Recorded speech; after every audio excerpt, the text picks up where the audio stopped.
So thank you all for attending this week's Applied PE seminar at the University of Washington.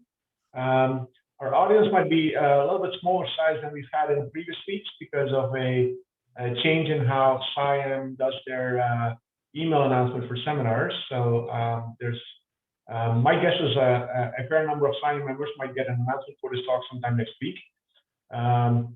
But nonetheless, we have a good audience, and today's speaker is Mark Groves. Mark got his PhD at the University of Oxford under the direction of Brooke Benjamin in 1993, and then after I think a postdoctoral position at Bath, he's been spending time at Loughborough and Universität des Saarlandes in Germany. And today he's going to tell us about fully localized three-dimensional gravity-capillary solitary waves on water of infinite depth. Thank you, Mark.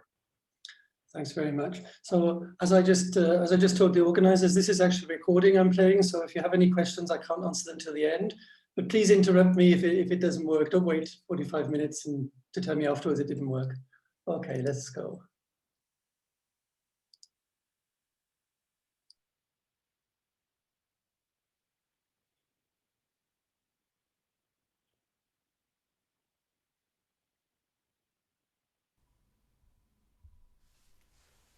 Today, I would like to talk about some joint work on three-dimensional water waves with Boris Buffoni from Lausanne and Eric Wahlén from Lund. Let me begin by outlining the version of the water wave problem in which I'm interested. The sketch shows a three-dimensional perfect fluid, which is bounded above by a free surface, given as the graph of a function eta.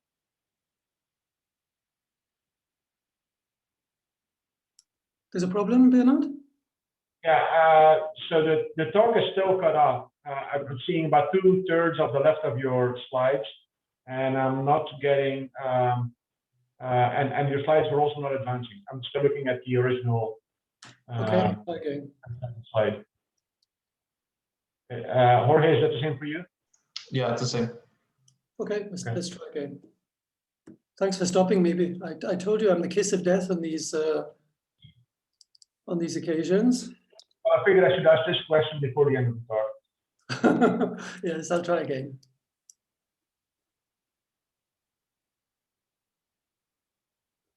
Okay, so just a moment.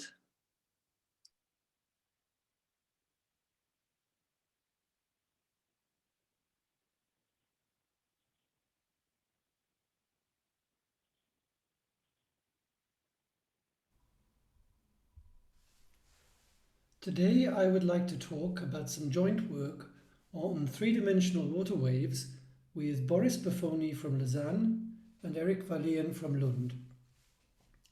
Let me begin by outlining the version of the water wave problem in which I'm interested. The sketch shows a three-dimensional perfect fluid, so water, which is bounded above by a free surface, given as the graph of a function eta of the two horizontal spatial coordinates x and z and time t.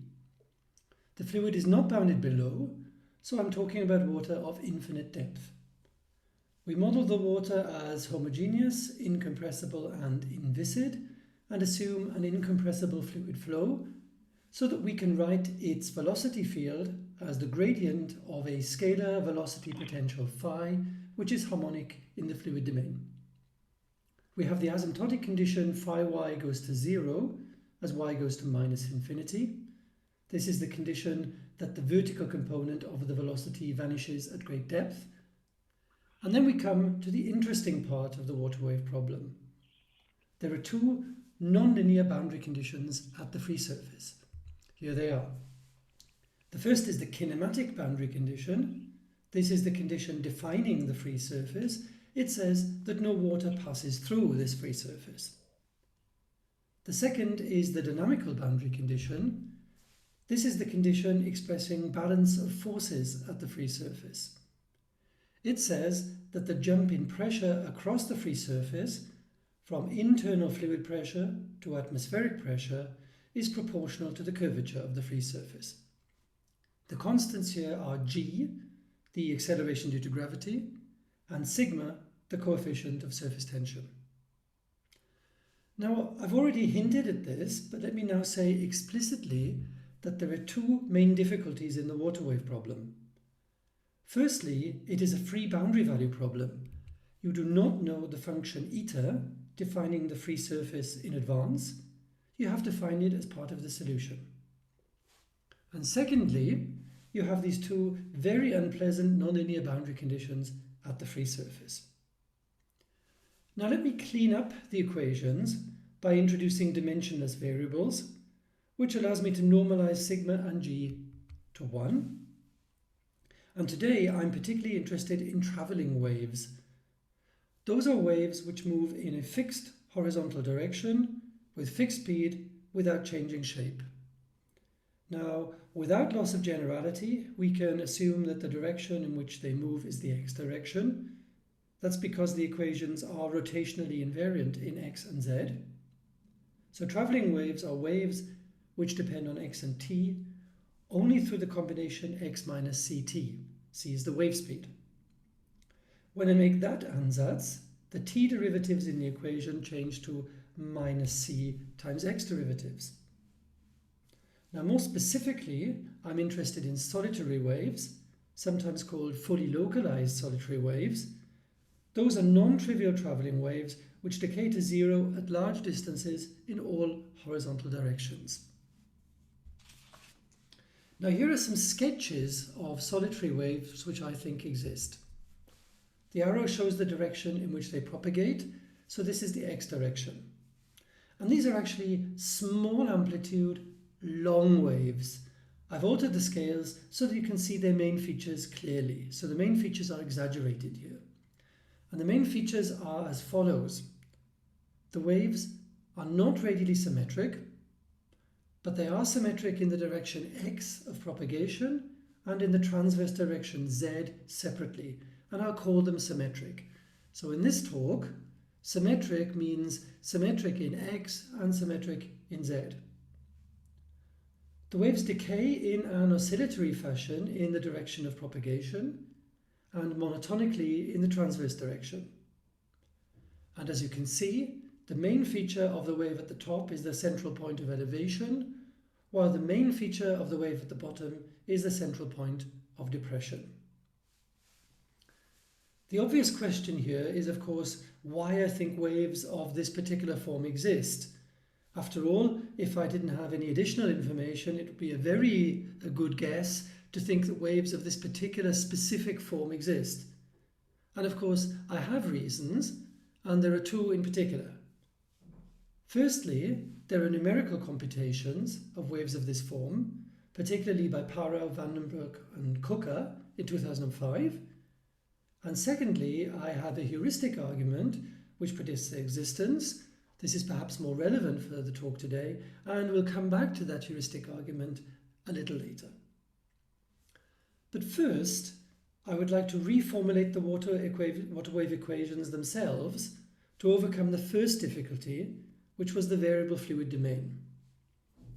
Now, there is a method of overcoming this problem which was popularized by Craig and Sulem in the early 1990s, although it had also been used in a slightly less convenient form by Sakharov in the 1960s and Benjamin in the 1980s. Craig's idea was to use a Dirichlet-Neumann operator. Now, on the left, you can see a boundary value problem in which the fluid domain, that is the function eta, is fixed, and Dirichlet data for phi is specified at the free surface. Here I have phi at the free surface is equal to xi. Xi is given Dirichlet data. Now, the Dirichlet-Neumann operator for this problem is defined as follows. You solve the boundary value problem for phi and compute its normal derivative at the free surface. The Dirichlet-Neumann operator is the operator which maps xi to this normal derivative. In other words, the Dirichlet data to the corresponding Neumann data. Obviously, the operation depends on the free surface or upon eta. So the notation here is g of eta of xi. And you can see that I also have a normalizing factor of the square root of 1 plus eta x squared plus eta y squared here. G depends non-linearly upon eta, but linearly upon psi. The normalizing factor isn't really necessary as part of the definition, but it makes some other calculations easier later. Now, using the Dirichlet-Neumann operator, I can reformulate the kinematic and dynamical boundary conditions in the water wave problem in the form you see here. I've written psi for the trace of the velocity potential at the free surface and eliminated all its normal derivatives using the Dirichlet-Neumann operator. So the variables in these equations are now eta and psi, and the equations are completely equivalent to the water wave problem, because if I can solve these equations, I can just recover the velocity potential in the interior of the fluid domain by solving the boundary value problem shown above. So we've removed the difficulty of the unknown boundary. Eta and psi are now just functions of x and z, but we've created a new difficulty. The Dirichlet-Neumann operator appearing in these equations is a non-local function of psi. To calculate it, we actually have to solve a boundary value problem. And that is the Sakharov-Craig-Sulem formulation of the water wave problem. Now, we can of course look for traveling waves. So let's make the traveling wave ansatz again and again. The d by dt changes into minus c d by dx. And there's actually one more thing that we can do with these equations. We can eliminate psi from them completely and reformulate the whole thing as a single equation for just eta. And that is relatively easy to do.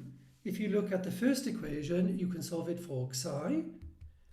Psi is just minus c g eta to the minus 1 of eta x, at least formally. And when you insert that formula into the second equation, you get a single equation for eta, which I'm now showing you. I've written it as script k minus c squared script L is equal to 0, and here are the definitions of script k and script L. In script L, instead of writing g to the minus 1, I've replaced it by k and L. The difference here is that k has a derivative with respect to x outside, while L has a derivative with respect to z outside. It's just a bit more convenient to work in this fashion. So k and L are sort of Neumann-Dirichlet operators. The difference is that for k you differentiate afterwards with respect to x, and for L you differentiate afterwards with respect to z. Okay, so what we would like to do is to find a fully localized solitary wave solution to the problem which is written at the top here. Script k minus c squared script L is equal to 0.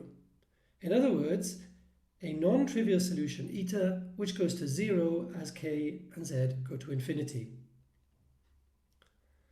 What I'd like to do in the rest of this talk is to focus on three aspects of this problem.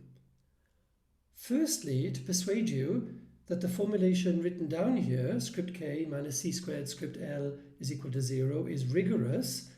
Specifically, that script k and script L are actually analytic functions of eta in a certain sense. So we really can work with this formulation of the water wave problem. The derivation was up to now formal. I'd like to show you that these are well-defined functions. I won't emphasize functional analysis, just the method, which is really easily understood. Secondly, I'd like to show you a heuristic argument, which I've already hinted at, which predicts the existence of a fully localized solitary wave, the solitary waves I showed you, in fact.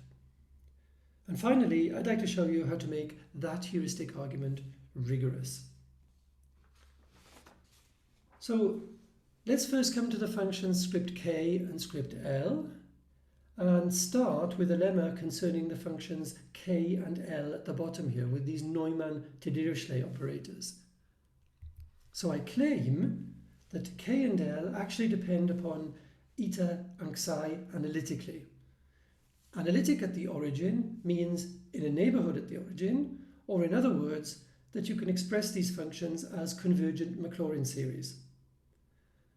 Now, the main point here is that they depend analytically upon eta. The dependence on psi is linear, so it's not so exciting.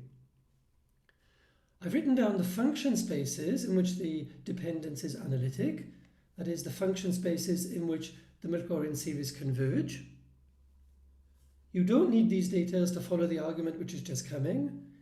I've just given them in case you're interested, and so that you know I'm doing everything rigorously and there's no funny business here. And as you can see, the spaces are just standard Sobolev spaces. Eta in particular lies in the standard Sobolev space H3, and the other function spaces are then just standard Sobolev spaces of fractional order, defined, for example, using the Fourier transform, in other words, the Bessel potential. Now, the corollary to this lemma is, of course, that the functions script k and script L will also be analytic at the origin. And again, I've written down the function spaces for that. They are just standard functions, standard Sobolev spaces. Okay, so how would you actually prove that those operators k and L, those Neumann-Dirichlet operators, depend analytically upon eta and psi? Well, let's take a look at them in more detail. Here they are, written down in terms of boundary value problems. Remember that they are actually defined in terms of the inverse of a Dirichlet-Neumann operator. And here, instead of writing g eta to the -1, I've actually written down explicitly the boundary value problem that you have to solve in order to calculate them. So you solve this Neumann boundary value problem for phi, calculate its trace at the free surface, and then take either minus the x derivative or minus the k derivative, depending on whether you want to calculate k or L. But this is still a difficult thing because the domain still depends upon eta, again in a presumably complicated way. So how to resolve this difficulty? Well, the cheapest way is simply to use a transformation which maps your unknown fluid domain, which I've called sigma eta, into a known domain sigma, which here is just the lowest half space. You can do that by introducing a new vertical variable y primed, which is just y minus eta. You see, if y is less than eta, then y primed is less than 0. So this change of variable maps the unknown domain into a fixed domain. And then you introduce a new dependent variable u, just by substituting y is equal to y prime plus eta into the old variable phi. Make this change of variable in the boundary value problem, and you get a new boundary value problem for u. And here it is, written down explicitly. It's posed in the lower half space. It's a linear elliptic boundary value problem for u. But looking at the formulae for f1, f2, and f3, we see that the coefficients are nonlinear functions of eta. So we have changed a boundary value problem in a variable domain, which depends implicitly upon eta through the boundary, to a boundary value problem in a fixed domain, which depends explicitly upon eta through the equations themselves. Obviously, we can define k and L in terms of the solution to the new problem. Just substitute phi as a function of u into the definitions of k and L, and you get the formulae I've written down here. Now, obviously, if I can show that the new boundary value problem, the boundary value problem for u, is solvable, and its solution depends analytically upon eta and psi, then k and L will also depend analytically upon eta and psi, because they are just derivatives and traces of u, in other words, linear functions of u. So the issue is how to prove that the new boundary value problem has a unique solution which depends analytically upon psi and eta. Okay, so let's do the following. Let's now look at a simple linear boundary value problem, which I get by replacing the functions f1, f2, and f3 of eta and u, which we just had, by any functions f1, f2, and 3 of the independent variables x, y, and z. Now this is a simple linear boundary value problem, and it's a simple exercise in linear elliptic boundary value problems to show that this problem has a unique solution for every choice of f1, f2, f3, and psi. Unique here meaning unique up to additive constants. You see, this is a Neumann boundary value problem, so obviously if I have a solution, I can always add a constant to it to get a new solution. And the function space I've written down here, this H3 star, star means that functions are only defined up to an additive constant. Okay, so let's call the solution of this problem S of F1, F2, F3, and Xi. Now, that problem is related to the problem I had on the previous transparency simply by replacing F1, F2, F3 by the specific F1, F2, F3 as functions of eta and u, which we were looking at. So what we would like to do is to find a function u with u is equal to s of F1, F2, F3, Xi, where F1, F2, F3 are the functions of eta and u from the last transparency, because that is just the statement that u solves the boundary value problem from the previous transparency. In other words, we want to find zeros of the function t, which is given by u minus s of f1 eta u, f2 eta u, f3 eta u, and psi. So how do we do that? Well, we notice that these mappings f1, f2, f3 are analytic functions of eta and u. You basically just look at them to see that this is the case. And that means that t must be an analytic function of u, eta, and psi, because it's just a linear function of f1, f2, f3 minus u.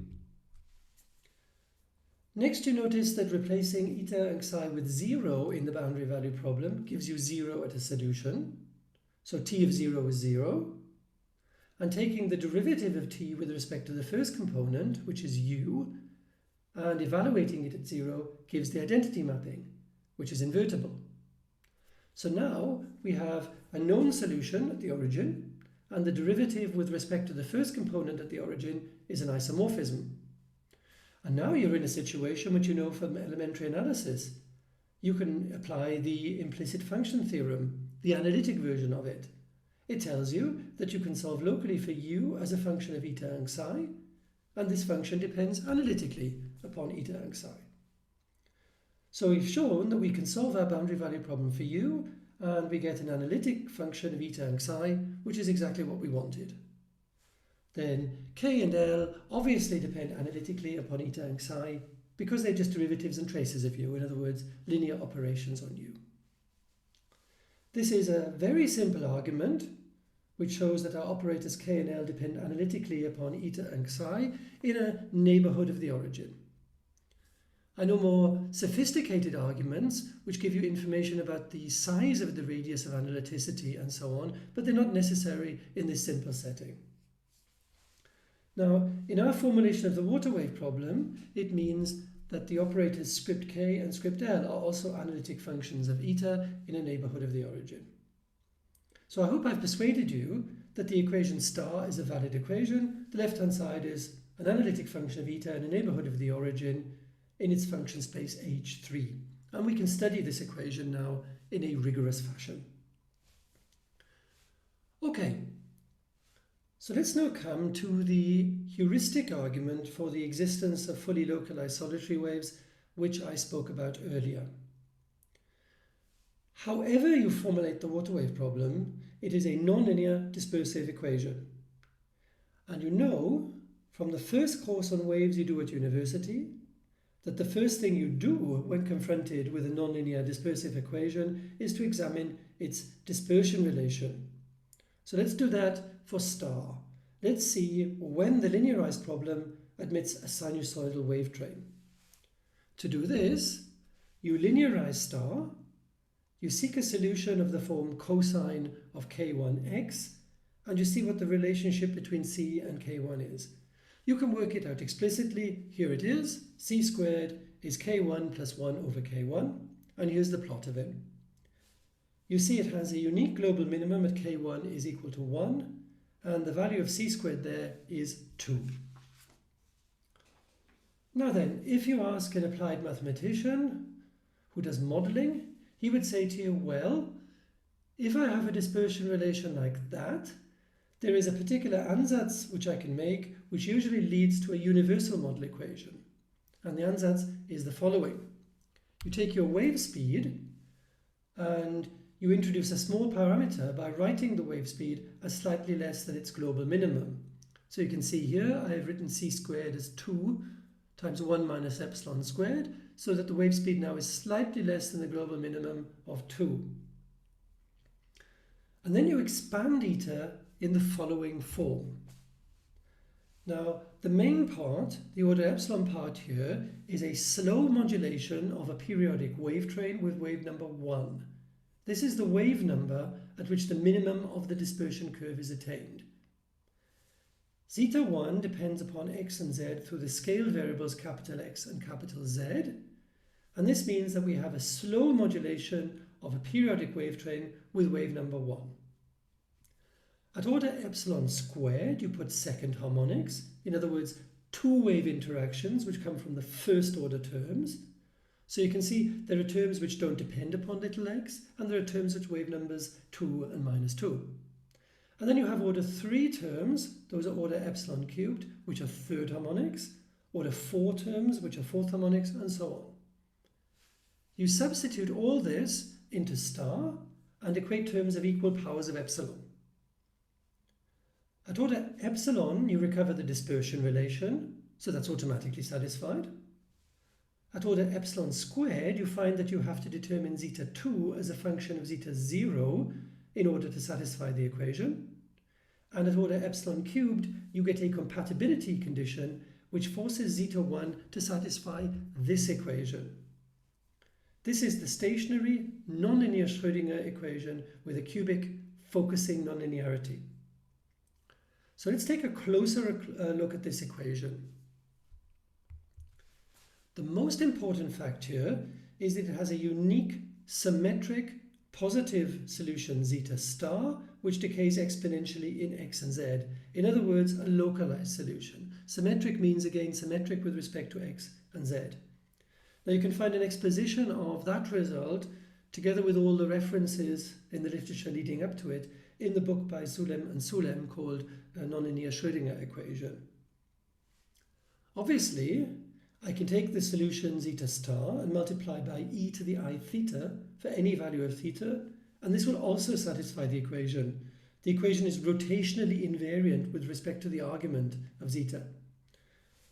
So when I take zeta star e to the I theta and put it back in the ansatz we made for eta, we'll get, to leading order, a family of solitary water waves. Our ansatz therefore predicts the existence of a family of solitary water waves parameterized by theta, and two of them will be symmetric. Those are the ones with theta equal to 0 and theta equal to pi, or, if you prefer, the ones generated by zeta star and minus zeta star. And here they are. Here's a sketch of them, and you'll recognize that they are the waves which we looked at earlier. So this is the heuristic argument for the existence of such waves. Now, before I show you how to make that rigorous, let me just talk a little bit about some computational aspects. Obviously, I needed to do this expansion in powers of epsilon, which meant I had to do expansions of script k and script l in powers of eta. Essentially, I had to expand them up to cubic order. So how would you expand script k and script l in powers of eta? Well, you know that they're analytic functions of eta, so the existence of the expansions in principle is not an issue. But practically, how would you compute them? Well, script A isn't so difficult. Here's the actual formula for script k, and you can see it's just a simple thing to calculate its expansion. And indeed, here's the linear term, the quadratic term is 0, and here's the cubic term. Now, it's a bit more fun, of course, to compute the expansions of L, because L depends upon those Neumann-Dirichlet operators K and L, which we were talking about earlier. Now, we already know that K and L are analytic functions of eta, so we could expand those abstractly in series. And you see here on the left, I've got K written as K0. This is the part which doesn't depend upon eta. plus k1, which depends linearly upon eta, plus k2, which depends quadratically upon eta, and so on. And similarly for L on the right. They're all linear functions of psi. And when you insert these formulae into the formula for script L, you can calculate L1, L2, L3, script L1, script L2, script L3. But it's really not much good because we've still got those abstract operators K0, K1, and K2 there, so we do need to work a bit harder here. Now, in fact, you can find explicit formulae for K0, K1, K2, L0, and so on by remembering how you constructed the operators K and L. Remember that they are traces of the solution to a boundary value problem which itself depends analytically upon eta. So what you do is to write the solution U to that boundary value problem as a series in eta, substitute this ansatz into the boundary value problem, and equate equal powers of eta. This gives you a sequence of boundary value problems which you can solve recursively, and in this fashion you can determine the terms in the expansion of U recursively, and those give you recursive formulae for the terms in the expansion of K and L. So let's take a look at them. Here are the formulae for K0 and L0. They're Fourier multiplier operators. K0 is given by taking the Fourier transform of psi, multiplying it by k1 squared over k, and taking the inverse Fourier transform. So here, k1 and k2 are the Fourier variables associated with x and z, and k is the vector k1, k2.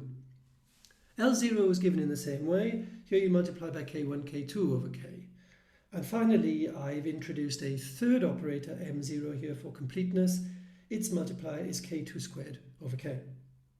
Now, working recursively, you can get the formulae for k1 and k2 given here, and you can see that they express k1 and k2 in terms of k0, L0, m0, and derivatives with respect to x and z. Now, there's one feature of this which I'd like to point out before we go any further. If you look at these formulae, you'll see that k0, L0, and m0 all lose one derivative. If you look at k0, you see you've got k1 squared divided by k, so essentially you're multiplying by a factor of k, which causes a loss of one derivative. Similarly for L0 and m0, they both lose one derivative. Now, looking at k1, you see that that formula loses two derivatives. You differentiate twice or apply k0 or L0 twice. Similarly, k2 loses three derivatives. Now, this is typical when you derive recursive formulae in this fashion. With each recursive step, you lose one more derivative. These formulae are good for computation, but the fact that you lose derivatives means that you cannot use formulae like this for actually proving convergence of the series. You have to use more global methods like the one I discussed earlier. Nevertheless, for formal calculations, it's fine. And let me just show you how the terms in the expansion of script L look. Here are the linear, quadratic, and cubic terms, which are given by the Fourier multiplier operators k0, L0, m0, and then derivatives with respect to x or z. Now, one more thing to say here is that it's actually rather easy to derive the nonlinear Schrodinger equation once you have the expansions of script k and script L. So classically, it's done directly from the original formulation of the water wave problems in terms of eta and the velocity potential phi. You can find this calculation, for example, in the 1979 paper by Ablowitz and Seeger. But in my opinion, that's computationally more difficult, meaning that the possibility of error is much greater. Okay, so now I'd like to show you how to make this process rigorous. And the motivation is, again, the leading order part of the ansatz which we just made when we derived the nonlinear Schrodinger equation. So here it is, the slowly modulated periodic wave train with wave number 1. Now, you stare at that ansatz and ask yourself what it's telling you. Well, it's telling you that the Fourier transform of eta is concentrated at the points k1 is equal to 1 and k2 is equal to 0. This is because of the factors e to the I little x and e to the 0I little z, which is equal to 1. So what you should do is to split eta into two parts. One whose Fourier transform is really concentrated near the points plus or minus 1, 0 in Fourier space. That's where the action is. And then a remainder part. And this is how I've done it. Chi is the characteristic function of the set shown in the diagram, which is made of two disks of small radius centered at the points plus or minus 1, 0. Eta 1 is constructed by taking the Fourier transform of eta, multiplying by the characteristic function of that set, and then taking the inverse Fourier transform. That's what the operation chi of d means. So the Fourier transform of eta 1 really is concentrated near those points. Its support lies in the set you can see there, and eta 2 is the remainder of eta. Now we look at the equation itself, which is script k eta minus c squared script L eta equals 0. Here it is. I've put c squared is 2, 1 minus epsilon squared as before. I've written eta 1, eta is eta 1 plus eta 2, according to the splitting which is written above. And then I've used the same procedure on the equations themselves, on the equation itself. I've split it into two parts by multiplying by chi of d and then 1 minus chi of d.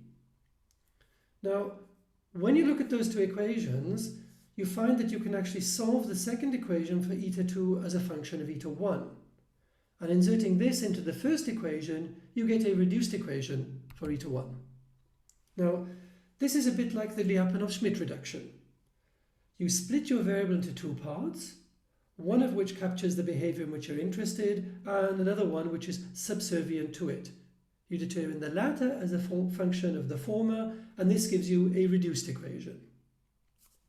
Okay, so this is then the reduced equation for eta 1. And again, we motivate ourselves by the scaling written at the top of the transparency.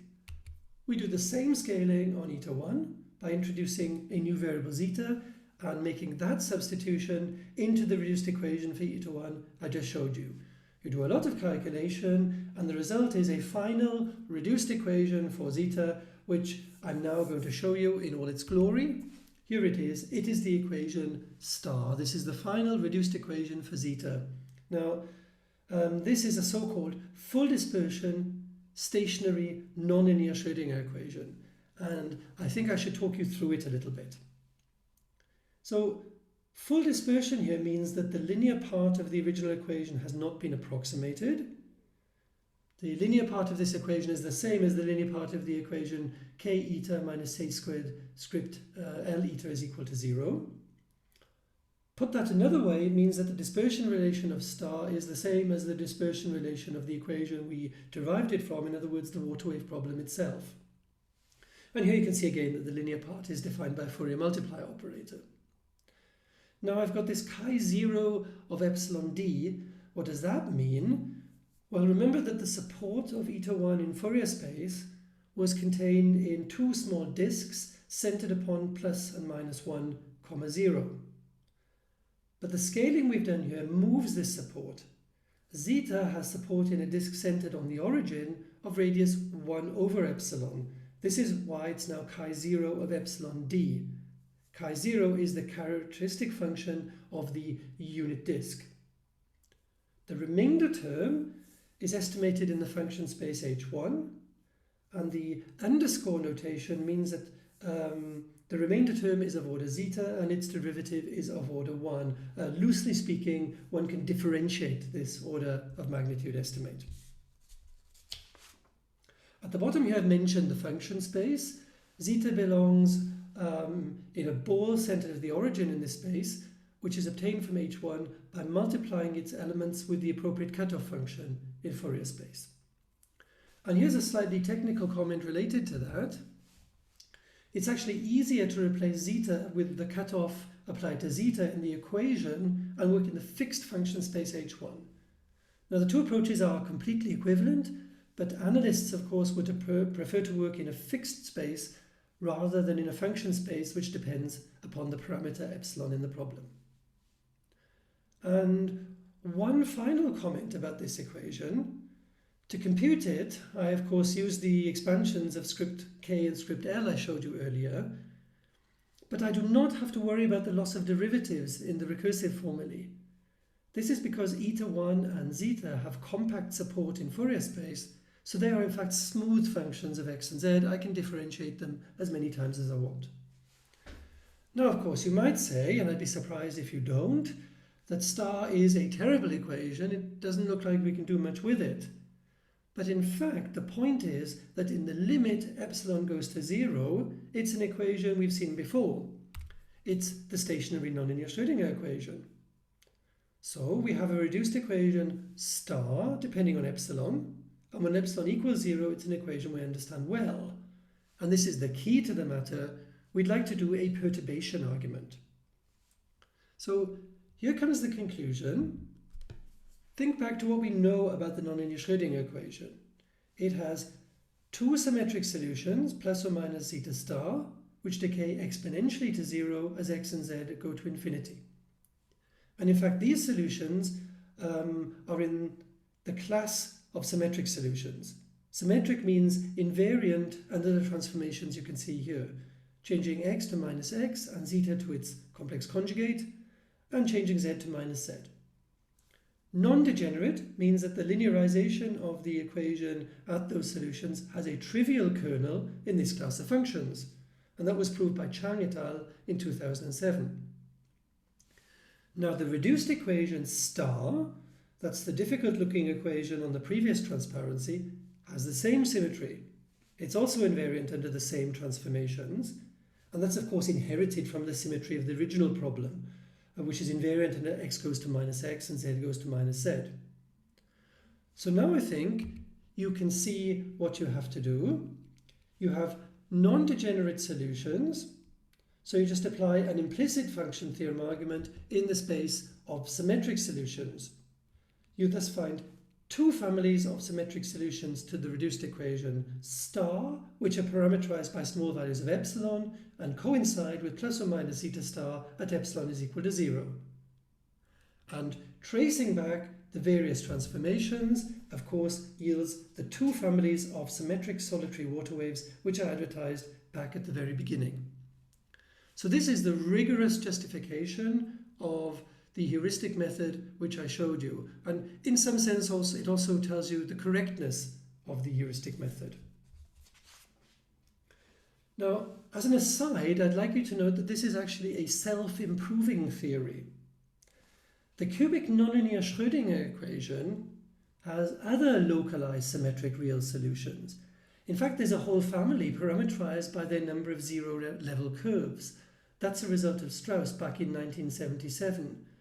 And if you could show that those solutions are degenerate in the same sense as zeta star, then the theory above would apply and give you further families of fully localized solitary water waves. So it gives you a framework for establishing the existence of further families of fully localized solitary water waves. Now, let me finish with some remarks on the size of the solitary water waves that we have found, because there's an interesting issue here. Remember what we did? We decomposed eta into two parts, eta1 and eta2. We solved for eta2 as a function of eta1, applied the nonlinear Schrödinger scaling to eta1, and found a solution for zeta which is well approximated by plus or minus zeta star. Now then, that means that the L2 norm of eta is approximately the L2 norm of eta1, and that is to leading order the L2 norm of zeta. This is just a calculation, and that again is approximated by the L2 star or the L2 norm of zeta star. The supremum norm of eta, on the other hand, is approximately the supremum norm of eta1, which is of order epsilon. So this tells you that the waves have small amplitude, in other words, small supremum norm, you can see it's order epsilon, but they have finite energy, meaning finite L2 norm. You can see that's the L2 norm of zeta star. So in fact, we've found waves which have small amplitude but finite energy. Now, that observation actually has consequences for our theory, which I'd just like to point out. Remember that our basic space for eta is H3, and it is not sufficient to work in a small ball centered on the origin in our space, as our solutions have finite L2 norm. We have to work in a neighborhood of the origin which is big enough to include our solutions. And there's one place in particular where you have to be careful. Remember I showed you that the Neumann-Dirichlet operators were analytic in the origin of in H3? Well, I gave you a very simple argument which showed that they were analytic at the origin, meaning this argument tells you that there's some radius of analyticity, which might be small, in which the functions are analytic. But this result isn't quite enough because the radius of analyticity might be smaller than the amplitude of the solutions we're trying to find.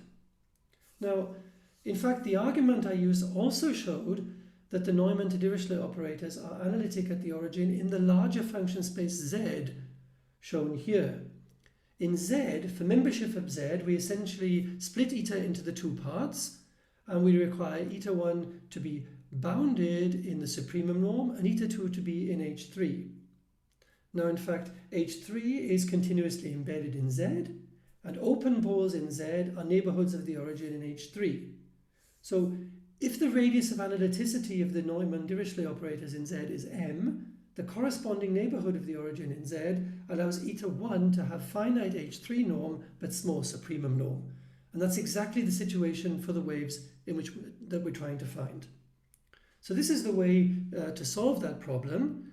And of course, once you've solved the problem for the analyticity of the Neumann-Dirichlet operators in this way, it's very careful when going through the theory to make sure that you stay within the correct open ball in Z at all times, because only there are your estimates valid. And I've summarized that in the sentence at the end, which says it's important to do careful bookkeeping. Okay, well, that's pretty much all I wanted to say today. I just wanted to give an overview of this existence theory for three-dimensional fully localized solid true waves, and at the same time give you an idea of some of the ways you can use to overcome some of the key difficulties in the water wave problem. So that's it. Thank you very much for listening.